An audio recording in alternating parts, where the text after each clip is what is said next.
Salut à tous et bienvenue dans l'instant médiéval. Aujourd'hui, je vais vous présenter une dague viking appelée Sax. Donc ça s'écrit S-E-A-X pour ne pas faire de malentendus bien sûr. Donc cette dague se présente comme ceci.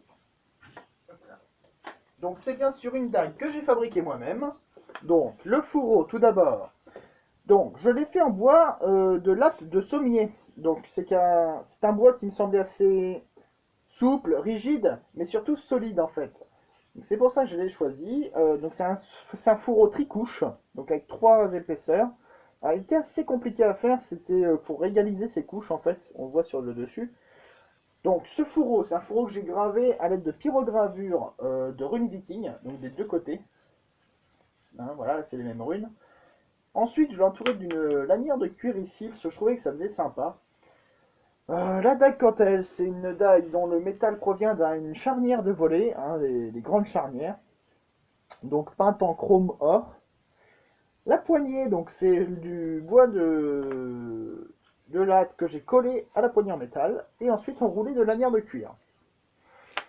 La garde provient d'un morceau de charnière similaire, hein, en forme de goutte d'eau, que j'ai fait. Et la lame, quant à elle, donc c'est une lame de saxe tout à fait banale, en classique, parce que les classiques sont les meilleurs. Voilà, donc elle n'est pas tranchante, hein, comme vous pouvez le voir. Par contre, elle est piquante. J'ai fait des motifs sur la lame, donc des runes vikings, elles aussi peintes à la bombe. Voilà. Donc voilà. Donc cette dague, qu'est-ce que je peux en dire? Je la trouve sympathique parce qu'elle a une bonne équilibre. Hein, elle est assez équilibrée, une bonne balance. Elle est assez maniable. Hein, clairement, voilà. C'est ma meilleure œuvre, c'est ma meilleure pièce jusqu'à maintenant. C'est la meilleure chose que j'ai construite. J'en ai déjà fabriqué d'autres, et celle-là, c'est la plus solide. Donc le fourreau, il y a une petite particularité, c'est que j'ai mis de la mousse ici. Pour que ça absorbe le choc quand on la rengaine. Voilà. Et que ça n'abîme pas la peinture sur la garde. La petite touche personnelle. Hein.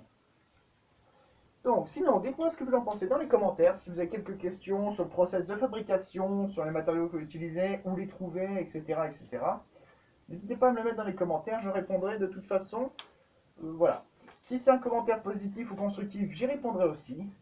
Sinon, je vous laisse mettre un petit pouce bleu, vous abonner sur le bouton qui apparaîtra dans le cadre vidéo. Et sinon, je vous dis bon visionnage et passez un bon instant médiéval.